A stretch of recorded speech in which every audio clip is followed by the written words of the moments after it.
Bapak Ibu yang dikasih Tuhan, setiap pilihan yang kita ambil pasti memiliki konsekuensinya masing-masing. Istilah ini sudah sangat sering kita dengarkan secara bersama-sama. Tetapi terkadang kita sebagai manusia malah tidak menginginkan hal tersebut. Terkadang kita hanya mau enaknya saja.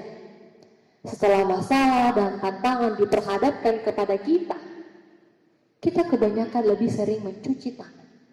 Dengan artian tidak ingin terlibat atau menghadapi setiap permasalahan dan tantangan yang diperhadapkan. Misalnya, kita suka menyampaikan berita yang tidak benar. Terus ketika kebenaran itu dipertanyakan, kita malah menghindar dan mengatakan bahwa ini berita bukan dari saya kok. Saya juga cuma dengar dari si A dan lain sebagainya. Padahal kita ketahui bersama bahwa setiap pilihan yang telah kita pilih dan putuskan berarti secara langsung kita juga telah siap mengambil segala resiko atau konsekuensi yang ada di dalamnya. Demikianlah halnya ketika kita ingin menjadi pengikut Yesus. Seperti halnya pembacaan kita pada saat ini. Ketika Yesus sedang berada dalam perjalanan sebelum ia memasuki kota Yerusalem dan memulai jalan penderitaannya, Yesus ingin mempersiapkan para murid-muridnya dengan menyampaikan pengajaran. Tetapi sekaligus juga Yesus ingin menjajaki atau melacak pemahaman para muridnya tentang dirinya. Ketika Yesus melakukan hal tersebut, ternyata benar bahwa Petrus adalah seorang murid Yesus yang justru memiliki cara berpikir yang salah menurut Yesus. Petrus berpikir, ia tidak akan membiarkan Yesus dianiaya oleh orang lain. Di satu sisi, pemikiran Petrus merupakan satu hal yang wajar bagi kita. Karena siapa sih yang rela melihat orang yang paling kita kasihi disiksa atau dianiaya oleh orang lain? Saya rasa tidak ada yang mampu demikian. Namun mengapa Yesus malah menegur Petrus akan jalan pikiran yang ia miliki?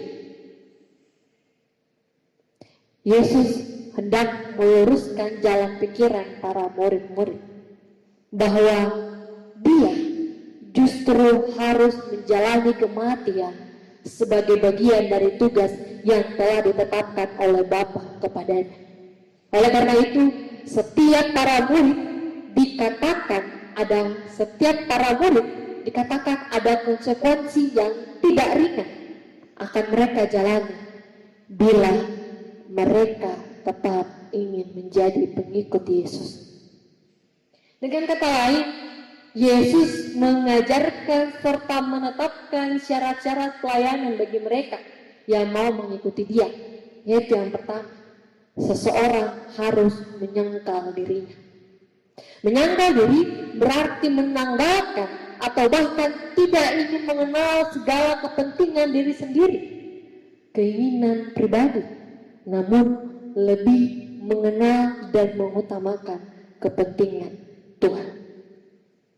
Hidup yang di dalam penyangkalan diri berarti hidup yang di dalamnya ada perubahan yang nyata.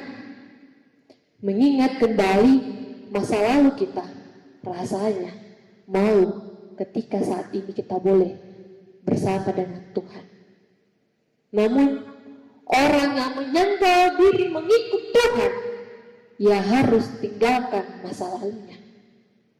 Benar, dahulu hidup kita seperti seorang penjahat. Tetapi tatkala Yesus mengatakan, ayo ikut aku.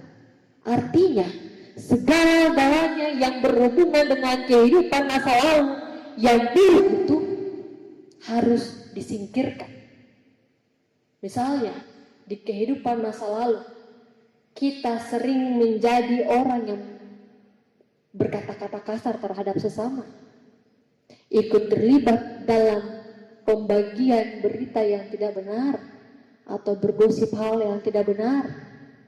Kita memiliki kehidupan yang tidak sehat, malas melakukan tindakan amoral dan hidup jauh dari Tuhan.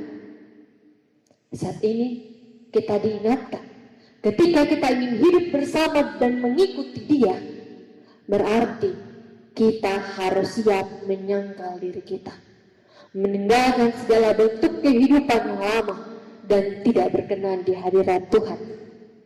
Demikianlah juga Yesus ketika menjelang penderitaannya di Golgota, Ia menyangkal dirinya, karena sebenarnya Tuhan Yesus pun ingin menghindar dari penderitaan.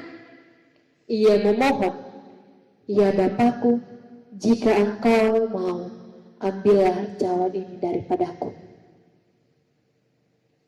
Namun pada waktu itu, Yesus pun menyangkal diri dan berdoa, "Tetapi bukan kehendakku, melainkan kehendak-Mu lah yang terjadi." Kemudian yang kedua, ketika seseorang sudah mampu menyangkal dirinya, maka orang-orang tersebut harus memikul salibnya.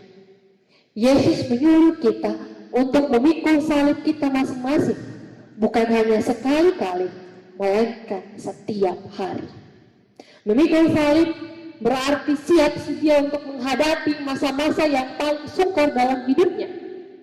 Siap siaga untuk menjalani perlakuan yang sangat buruk yang dilakukan orang lain kepada kita, demi untuk menjadi benar di hadapan Tuhan, serta tetap setia untuk menjalaninya demi kesetiaan kepada Yesus. Misalnya, ketika kita bersedia memikul salib, berarti kita siap menjalankan tugas pelayanan kita, baik di gereja, di kantor, dan dimanapun. Pekerjaan kita ketika dikritik habis-habisan, bahkan apa yang kita lakukan dianggap salah oleh orang lain yang tidak menyukai kita, dan jalan pemikiran kita, dan lain sebagainya, maka kita harus siap menerima itu semua. Jangan karena dikritik, dihina dan sebagainya membuat kita pada akhirnya meninggalkan tugas pekerjaan pelayanan yang telah dipercayakan kepada kita. Namun jangan juga disalahpahami maksud dari memikul salib ini dan mengira bahwa sebagai orang percaya kita harus menerima penderitaan sebagai nasib atau takdir. Bukan itulah yang dimaksudkan. Karena penderitaan yang dialami Yesus bukanlah hal yang Dia sebabkan sendiri, melainkan suatu ketaatan yang Ia lakukan kepada Bapa di sorga. Kemudian syarat yang ketiga ialah seseorang yang mengikut Yesus harus siap mengorbankan nyawanya.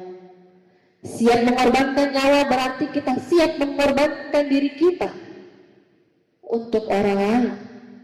Sehingga ketika kita bersedia untuk mengorbankan diri kita kepada orang lain, maka paradigma berpikir kita pun juga harus diubah.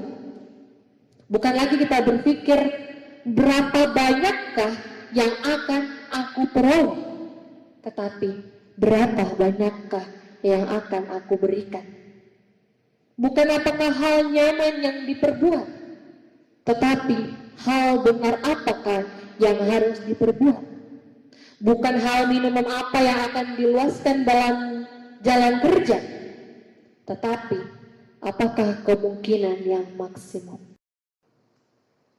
Paradigma seperti inilah yang harus dimiliki setiap orang Kristen, karena setiap kita harus menyadari bahwa kehidupan yang dianugerahkan kepada kita bukanlah demi diri kita sendiri, melainkan bagi orang lain. Bapak Ibu yang dikasihi Tuhan, dari ketiga syarat mengikut Yesus tersebut, apakah kita siap melakukannya? Yaitu apa tadi? Pertama, siap menyangkal diri kita, siap memikul salib kita setiap hari, bahkan siap mengorbankan nyawa kita? Siapkah kita? Pertanyaannya bukan mampukah kita, tapi siapkah kita? Karena ketika kita benar-benar siap mengikuti Yesus, siap menerima dan menjalani ketiga syarat tersebut, maka Tuhan, Sang Pemilik kehidupan inilah yang akan memampukan kita untuk menjalani dan melewati semua itu. Jadi yang dibutuhkan ialah kesetiaan kita, penyerahan diri kita yang total kepada Tuhan untuk menjalani semuanya itu. Ketika kita siap dan menjalaninya, maka milikilah motor hidup. Ketika saya mengikuti Yesus, maka tidak ada yang dapat menghalang. Tidak ada kata mundur dan tidak ada penyesalan. Itu artinya dimanapun, kapanpun, dan dalam keadaan apapun, kita tetap bersedia ikut Yesus. Lalu, sudah siapkah kita mengikut Yesus? Demikianlah sekarang kita saat ini diperhadapkan dengan tantangan kehidupan COVID-19. Kita menyadari akibat COVID-19 ini, kita kehilangan banyak waktu dan momen kebersamaan kita dalam persekutuan bersama. Kita diperhadapkan dengan realita, biasanya di minggu-minggu ini kita semuanya sudah sibuk, baik secara pribadi maupun bersama-sama untuk menyambut hari Jumat Agung, kemudian hari Paskah, yang merupakan momen besar kebersamaan kita secara bersama-sama. Tetapi saat ini, hal tersebut menjadi kerinduan kita secara bersama-sama, di mana mau tidak mau, suka tidak suka, harus melewati masa yang sukar ini bagi kita. Kita harus menyangkal diri kita yang ingin bertemu bersama teman-teman sepersekutuan dengan duduk diam di rumah bersama-sama. Kita harus memikul salib kita dan juga lebih memperhatikan kehidupan orang lain dengan menahan egoisme kita dengan cara tidak memaksakan diri kita untuk berkumpul bersama saat ini. Bapak Ibu yang dikasihi dan mengasihi Tuhan, pada saat ini kita bersama-sama sedang memikul salib ini. Namun bukan berarti di tengah-tengah wabah COVID-19 ini kita tidak dapat berbuat apa-apa untuk bersama, untuk sesama kita. Ada banyak hal yang bisa kita lakukan. Salah satunya menjadi pendoa terbaik bagi kehidupan bangsa dan negara, bahkan sesama kita yang sedang bertarung melawan wabah ini. Baik itu para pasien ODP, PDP, bahkan yang sudah positif, para tenaga medis, TNI Polri, bahkan para pemerintah, dan kita semua. Oleh karena itu, di hari doa GPIB ini, mari kita bersama-sama mendoakan yang terbaik bagi kehidupan setiap bangsa dan negara yang sedang bertarung dalam menghadapi pandemi COVID-19 ini. Amin.